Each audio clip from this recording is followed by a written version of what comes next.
Alors mes amis, vous allez comprendre pourquoi aujourd'hui, si je vais vraiment porter plainte contre ma famille ou contre l'aide sociale à l'enfance, car les musulmans, vous savez très bien c'est quoi le paradis de la mer malgré qu'on a vécu du mal. Vous allez comprendre tout de suite les musulmans. Après, j'aimerais bien qu'on me marque un commentaire en bas pour qui je vais faire, soit pour l'un, soit pour l'autre. Alors je vous montre. Voilà, c'est quoi les gens qui peuvent croire que nous, les filles, on est soumises à l'islam, que c'est dans toutes les religions comme ça, une fille respectueuse, et c'est pareil. Écoutez. Pas surpasser l'annonce. Je suis désolée de te déranger pendant ton visionnage, mais j'avais vraiment un message important à te faire passer.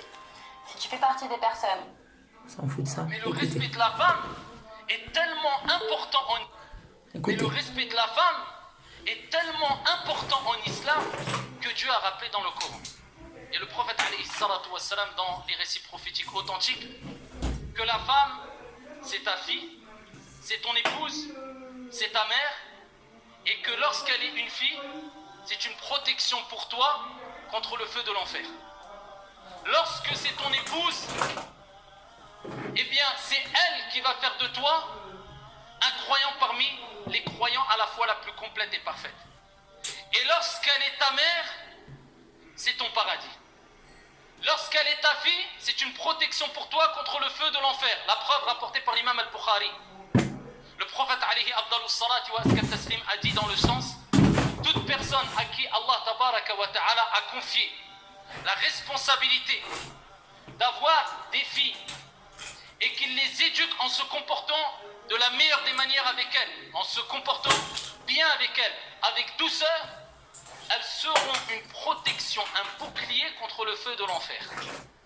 Ta fille, c'est une protection pour toi au jour de la résurrection, afin de te rappeler, comporte-toi avec la plus grande des douceurs et la meilleure des manières avec ta fille, avec le garçon aussi. Mais il y a une particularité pour la fille.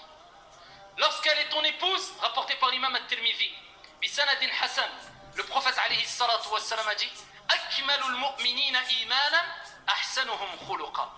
Les croyants qui ont la foi la plus complète, ce sont celles et ceux qui ont les meilleurs comportements, les plus hautes moralités. Et les meilleurs d'entre vous, c'est comme si le prophète nous disait, ceux qui ont les meilleurs comportements, et les meilleurs d'entre vous sont ceux qui sont les meilleurs envers les épouses. Ton épouse fera de toi un croyant parmi les croyants à la foi la plus complète. Et lorsqu'elle est ta mère, la femme, eh bien le prophète alayhi salatu wassalam nous dit, dans le hadith rapporté par An-Nasa'i, il dit à un compagnon: Ilzamha fa innal janna tahta aqdamiha. Accroche-toi à elle, reste auprès d'elle, ta mère, car le paradis est sous les pieds de ta mère. Et dans un autre récit prophétique rapporté par l'imam al-Bukhari, un compagnon a interrogé le prophète alayhi salatu wassalam, et il dit: ô messager d'Allah, quelle est la personne qui mérite le plus ma compagnie? Et le prophète alayhi salatu wassalam de lui répondre: Ummuk, ta mère. Il dit: et ensuite? Et le prophète répète une deuxième fois: Ummuk, ta mère. Et il dit: et ensuite? Le prophète alayhi salatu wassalam répète une troisième fois: Ummuk, ta mère.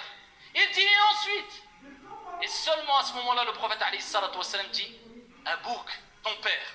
Cela ne veut pas dire que le père n'est pas à respecter, tout être humain est à respecter. Mais il y a des particularités, et même pour le père.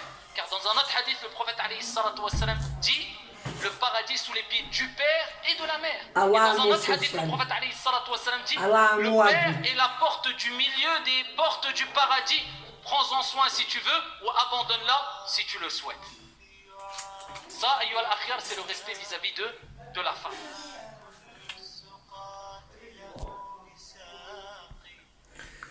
Voilà, bon c'est vrai j'ai fait un peu tout tomber mais c'est pas grave. Voilà maman, voilà Emeline, voilà tonton Gogo, malgré que je suis vénère contre vous.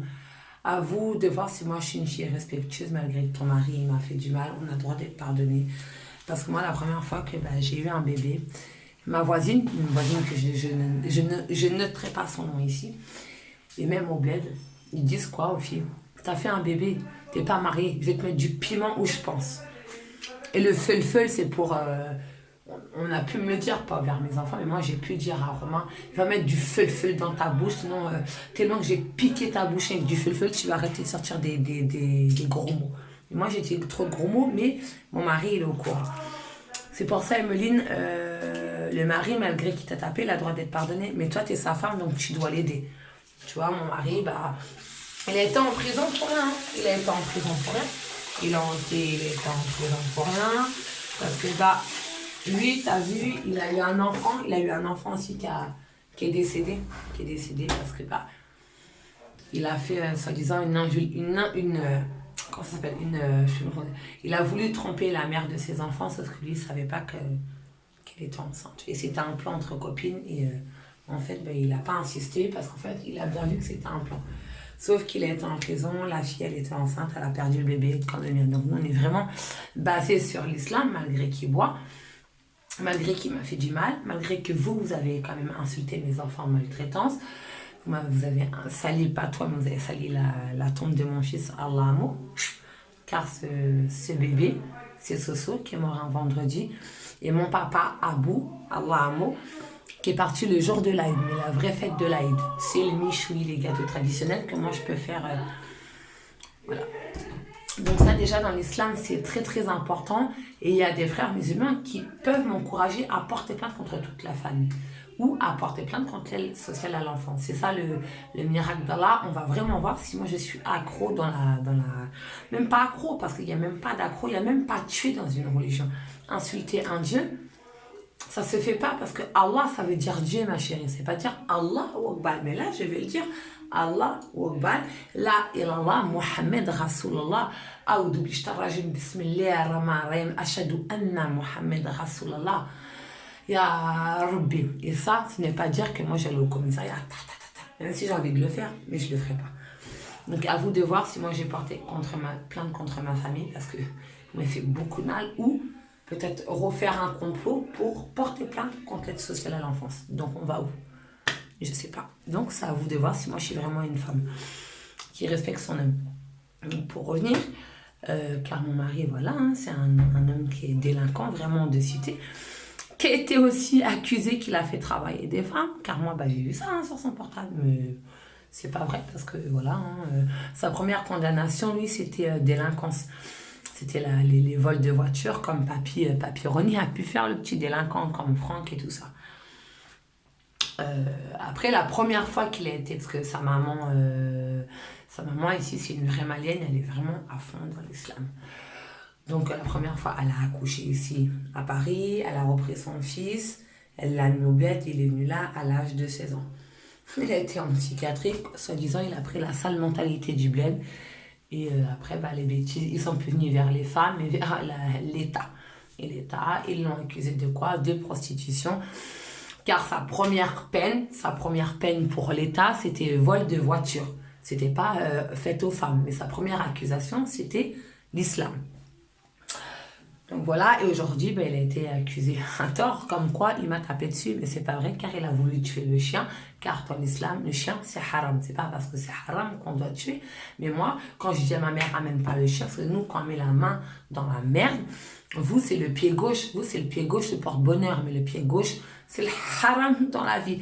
Par contre, le chat, qui était sur la chemise du prophète, je crois qu'il a coupé la manche. Mais après, je ne sais pas s'il y a écrit gauche ou droite, mais on ne me l'a pas dit. Mais je pense qu'il a coupé, pour moi, la chemise droite, car la manche droite, car le chat, c'est un porte-bonheur. C'est un porte-bonheur, ce chat, car Barbara m'a apporté beaucoup de bonheur et je l'adore, cette chatte. Et c'est l'histoire, tout ça, à cause d'un chat. Mais le chat, le prophète Mohamed, on peut dire Mamadou chez les Maliens ou chez les Africains, et Mohamed chez nous les Maghrébins, les Kabyles, les Tunisiens. Bon, bref. Et le prophète Mamadou, est très, très, très, c'est le plus grand prophète aimé. Et nous, par contre, on peut défendre ce prophète, mais pas tuer avec la vengeance d'Allah, car aujourd'hui, j'en ai une. Mais mon but, c'est de ne pas tuer tout le monde, pas punir tout le monde. Il y aura quand même des punitions, car vous avez fait du mal, mais moi, je ne vais pas porter plainte contre vous, ou peut-être contre vous, ou pas contre l'aide sociale à l'enfance, et pour eux. Donc, c'est à vous de voir, et vous allez voir, vous allez comprendre, car mon mari m'a demandé aujourd'hui de me couvrir, parce que c'est moi qui le veux, c'est ma religion. Donc, je vais aller au commissariat comme ça. Voilà, il y a quand même une djellaba, un foulard. C'est la mode hein, d'aujourd'hui, mais dans l'islam, on a le droit de se mettre comme on veut. Sauf que l'islam, c'est l'islam normalement qui est couvert de haut jusqu'en bas. Je suis quand même couverte. Voilà. Je voulais mettre une vraie djellaba comme j'avais hier. Je ne l'ai pas mis parce qu'après, on peut dire que je vais faire un attentat. Donc, je ne vais pas faire d'attentat. Bien sûr, quand je vais rentrer dans le commissariat, je vais dire Bismillah ou Rajim. Bismillah ar-Rahman ar-Rahim.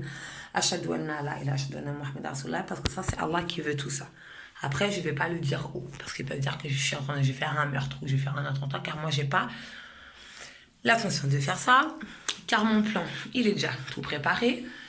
Demain, j'ai rendez-vous avec mon psychiatre. Mon psychiatre, il est 100% avec moi, car je sais de quoi je parle. Donc, si après, mon psychiatre, là, aujourd'hui, n'est plus avec moi, car ça m'étonnerait, mais je préfère prévenir, si un jour on me reprend comme une folle, vous comprenez que l'État, c'est des magouilleurs. Voilà, c'est tous des hypocrites et des menteurs. Parce que je sais que mon psychiatre, il est 100% avec moi. Donc là, je ne suis pas au courant de ce qui se passe. Ça se trouve, parce que mon assistante sociale a voulu l'appeler. Donc normalement, dans un cabinet médical, on n'a pas le droit de dire l'état de santé de son patient. Ça, je connais très bien la loi. Donc si ça a été dit, c'est une faute pénale c'est une faute pénale, à part s'il a voulu jouer un jeu et jouer vraiment le jeu avec moi pour savoir vraiment moi ce que je veux.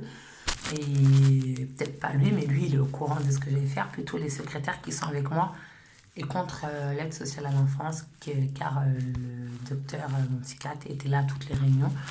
Il y a bien eu qu'il y a eu plus d'injustice. Donc bien sûr, hein, je vais redire la même version à mon psychiatre que j'ai été tapée, c'est vrai, mais pas de maltraitance conjugale. J'ai été obligée de dire ça car moi je vais vraiment sous harcèlement. Voilà, donc je vous laisse deviner qui est vraiment l'État ou qui est ma famille, parce que franchement c'est une famille de merde. Mais l'État, c'est des connards aussi, clairement. Ils cherchent ça pour cacher ça, pour que je cache la vérité à ma fille, pour laisser des enfants placés. Car je pense trop à mes enfants et je vais faire souffrir ma fille. Bah, c'est la réalité, je vais la faire souffrir, mais j'aime mes enfants. Je me suis battue pour ma fille, j'ai pas pu, j'étais mineure, j'étais cachée, j'ai été shootée par des médicaments. Là, j'ai plus de médicaments. Je sais que si jamais je retourne en psychiatrique, je comprendrai pourquoi j'ai été en psychiatrique, parce que j'ai défendu ma fille et protéger mes enfants pour pas remettre le même passé. C'est pour ça, quand je vous disais, le paradis est sous les pieds du mari et sous les pieds de la mère. Comme ça, Sarah, plus tard, comme elle est chez une famille marocaine, elle comprendra c'est quoi vraiment les bases de l'islam, car elle va devenir maman, et mon paradis est sous mes pieds, car elle, ça va être une maman, et son frère, c'est son frère, et ma soeur, c'est ma soeur. Ma soeur va avoir des enfants, et moi, j'ai pas envie que ça se reproduise le même schéma, car dans la religion musulmane, on t'a fait du mal, ils vont payer. Ils vont payer.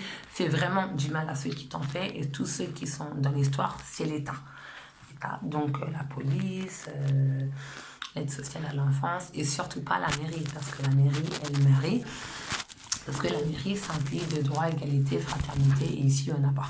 Il y a plus de droit, égalité, fraternité, parce que se faire de l'argent et retirer des enfants pour dire qu'un homme violent comme Ouchi, car les Françaises ici, ils ont plus de passé social que les émigrés. Donc, on va se servir de ça, d'un homme violent, car la mentalité du bled, c'est plus facile à accepter qu'une Française avec de l'argent, bourgeoise, qui a tout ce qu'elle veut, car un blédard a la mentalité. Une femme comme moi, qui a été maltraitée, c'est plus facile à se servir. Donc, regardez Barbara. Donc, j'ai rendez-vous à 9h. Regardez Barbara et observez-moi et taisez-vous, les Français, et observez c'est quoi. Et ça, c'est dans toutes les coutumes, respecter son mari et sa famille. Mon mari, il veut ça, donc je vais respecter, car le paradis est sous les pieds de mon fils et sous les pieds de mon père. Mon papa qui a été accusé pour rien. Et sous les pieds de Kamel et Samy, sous les pieds de toutes les mamans, malgré qu'on m'a fait du mal. Surtout pour ma maman Nathalie, que je t'ai jugée pour rien aussi. Je l'ai fait aussi pour toi. Et il y a eu quoi? Et sous les pieds d'Abou Alamo, Sofiane, maman. Et le papa de Wally, car un papa peut faire des fautes, mais comme on a dit, c'est toujours la femme qui respecte. Et tout ce qui s'est passé, moi, j'ai pas envie que ma maman, Fatoumata, punisse son fils, et j'ai pas envie que mon mari voie l'enfer à cause de moi, et cause plutôt de mon passé, car moi, j'y suis pour rien.